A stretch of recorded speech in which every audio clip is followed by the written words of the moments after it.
नमस्ते। आज हम बात करने वाले हैं बिहार में चल रहे एक बहुत ही कह सकते हैं फाउंडेशनल काम के बारे में।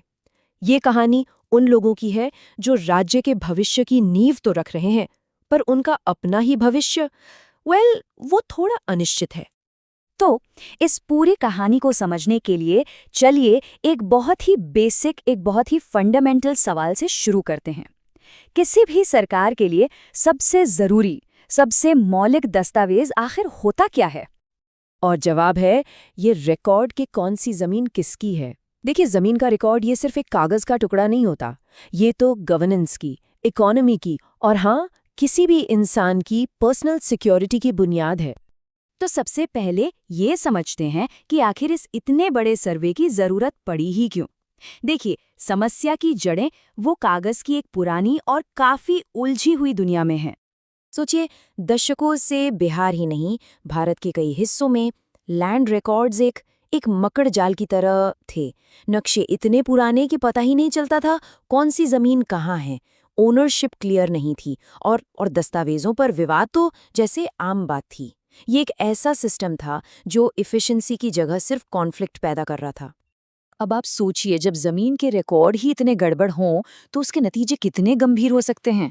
अरे, इससे तो विकास की प्लानिंग रुक जाती है, घर घर में संपत्ति के विवाद खड़े हो जाते हैं और तो और स्टेट को रेवेन्यू का भी भारी नुकसान होता है। लेकिन सबसे बड़ी चोट पहुंचती है आम लोगों को, जिन्हें उनके प्रॉपर्टी राइट्स ही नहीं मिल पाते। और ये बात तो रिसर्च में भी साबित हो चुकी है कि भूमिहीनता और गरीबी का एक सीधा कनेक्शन है। तो इस कागजी जंजाल से निकलकर बिहार अब एक मॉडर्न सोल्यूशन की तरफ बढ़ रहा है। चलिए देखते हैं कि ये सब हो कैसे रहा है। ये जो पूरा एफर्ट है ना, ये एक बहुत बड़े नेशनल मिशन का हिस्सा है। इसका नाम है digital India land records modernisation programme, यानी DILRMP। इसका सीधा सा लक्ष्य है पूरे देश में लैंड रिकॉर्ड्स को मॉडर्न, ट्रांसपेरेंट और हर किसी की पहुंच में लाना। और बिहार में इसी मिशन को नक्शा जैसे हाईटेक प्रोग्राम्स के जरिए जमीन पर उतारा जा रहा है। इसमें ड्रोन टेक्नोलॉजी और जियोस्पेशियल डेटा का इस्तेमाल हो रहा है, जिससे जमीन के एकदम point two point accurate digital नक्शे बनाए जा रहे हैं। तो ये कोई पुराना वाला साधारण सर्वे नहीं है, ये फ्यूचर की टेक्नोलॉजी का इस्तेमाल है। तो ये पूरी प्रोसेस होती कैसे है? इसके 4 बड़े इंपॉर्टेंट स्टेप्स हैं। सबसे पहले, जमीन पर ग्राउंड कंट्रोल पॉइंट्स लगाकर एक्यूरेसी सेट की जाती है। फिर ड्रोन आसमान से हाई रेजोल्यूशन डिजिटल मैप तैयार करते हैं। लेकिन सबसे क्रूशियल काम होता है जमीन पर, जिसे खानापुरी कहते हैं। इसमें कर्मचारी लिटरली हर एक खेत, हर एक प्लॉट पर जाकर मालिकों से जानकारी का मिलान करते हैं और आखिर में इस सारी इन्फॉर्मेशन को डिजिटाइज करके एक सिंगल इंटीग्रेटेड सिस्टम में डाल दिया जाता है। और यहीं से कहानी में एक बड़ा ट्विस्ट, एक विरोधाभास सामने आता है। काम तो इतना जरूरी और परमानेंट नेचर का है, लेकिन इसे करने वाले लोग वो टेम्पररी हैं। ये विरोधाभास है क्या? जरा देखिए।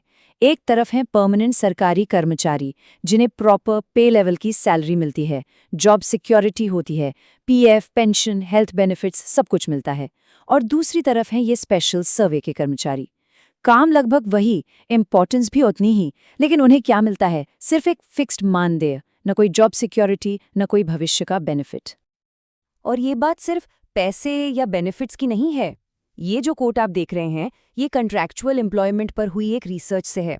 ये दिखाता है कि वर्क प्लेस पर भेदभाव कैसा होता है। कर्मचारी बताते हैं कि उन्हें अक्सर अपमानजनक व्यवहार का सामना करना पड़ता है और जरा सी भी गलती होने पर उन्हें आसानी से स्केपगोट बना दिया जाता है। क्यों? क्योंकि वो कॉन्ट्रैक्ट पर हैं। तो सवाल ये उठता है कि ये कर्मचारी जो बिहार के लैंड रिकॉर्ड्स का भविष्य लिख रहे हैं, उनकी मांगें क्या हैं? चलिए अब इसे डिटेल में समझते हैं। देखिए, इनकी मांगें 4 मेन पिलर्स पर टिकी हैं। पहली और सबसे बड़ी मांग है रेगुलराइजेशन, मतलब स्थायी पद या कम से कम 60 साल तक की सर्विस सिक्योरिटी। दूसरी है पे पैरिटी, यानी equal pay for equal work का सिद्धांत। तीसरी है सोशल सिक्योरिटी, खासतौर पर EPF का बेनिफिट। और चौथी, हेल्थ इंश्योरेंस, अपने और अपने परिवार के लिए। ये सारी मांगें बेसिकली जॉब सिक्योरिटी और ह्यूमन डिग्निटी से जुड़ी हैं। तो ये EPF यानी एम्प्लॉयज प्रोविडेंट फंड आखिर है क्या? देखिए, ये सिर्फ सैलरी से कटने वाला पैसा नहीं है, ये एक सोशल सेफ्टी नेट है, एक सुरक्षा कवच। इसमें कर्मचारी और एम्प्लॉयर दोनों हर महीने पैसा जमा करते हैं, जो उस कर्मचारी के रिटायरमेंट को, उसके भविष्य को सिक्योर करता है। और यही वो सुरक्षा है जो इन सर्वे कर्मचारियों को नहीं दी जा रही है। और सबसे ज़रूरी बात यह है कि जो एम्प्लॉयज़ प्रोविडेंट फंड एक्ट है, वो परमानेंट और कॉन्ट्रैक्चुअल कर्मचारियों के बीच कोई भेदभाव नहीं करता। कानून की नज़र में ये हर एलिजिबल वर्कर का एक कानूनी हक है, ये कोई गुजारिश नहीं है। तो चलिए अब उन आर्ग्यूमेंट्स पर नजर डालते हैं जो इन मांगों को न सिर्फ फेयर बल्कि जरूरी और कानूनी तौर पर भी सॉलिड बनाते हैं। सबसे पहला और सबसे मजबूत तर्क तो ये है कि ये काम टेम्पररी है ही नहीं। सोचिए, एक बार सर्वे पूरा हो गया तो क्या काम खत्म? नहीं, इसके बाद चकबंदी यानी लैंड कंसोलिडेशन का काम शुरू होगा। और जो लाखों डिजिटल रिकॉर्ड्स बने हैं, उन्हें तो लगातार अपडेट और मेंटेन करना पड़ेगा ना। इसके लिए उन्हीं डिजिटल स्किल्स की ज़रूरत होगी जो इन कर्मचारियों के पास हैं। तो काम तो परमानेंट है। दूसरा पॉइंट, जब हम दूसरे राज्यों से तुलना करते हैं तो एक बहुत ही इंटरेस्टिंग पिक्चर सामने आती है। आप देखिए, गुजरात, पश्चिम बंगाल, ओडिशा, राजस्थान, कई राज्य इसी तरह के काम के लिए परमानेंट पोस्ट्स ऑफर करते हैं।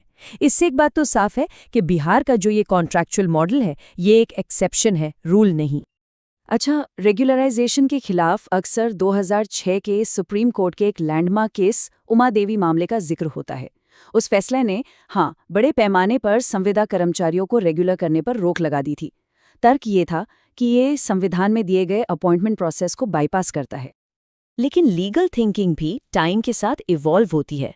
सुप्रीम कोर्ट के हाल के फैसलों ने अवैध बैकडोर अपॉइंटमेंट्स और अनियमित अपॉइंटमेंट्स के बीच एक बहुत ही इंपॉर्टेंट डिस्टिंक्शन किया है। अब अदालतें मानती हैं कि जो कर्मचारी एक प्रॉपर सिलेक्शन प्रोसेस से आए हैं और सालों से काम कर रहे हैं, उनके रेगुलराइजेशन का रास्ता निकाला जा सकता है। मतलब उमा देवी केस अब कोई ब्लैंकेट बैन नहीं है। तो आखिर में हम इसे एक बहुत ही गहरे सवाल पर आकर रुकते हैं। अगर जमीन के रिकॉर्ड ही गवर्नेंस और डेवलपमेंट की नींव हैं, तो इस नींव को बनाने की, इसकी हिफाजत करने की जिम्मेवारी हमें किसे सौंपनी चाहिए? एक सिक्योर और परमानेंट वर्कफोर्स को, या फिर एक टेम्पररी और इनसिक्योर वर्कफोर्स को? इसी सवाल के जवाब में आगे का रास्ता छुपा है।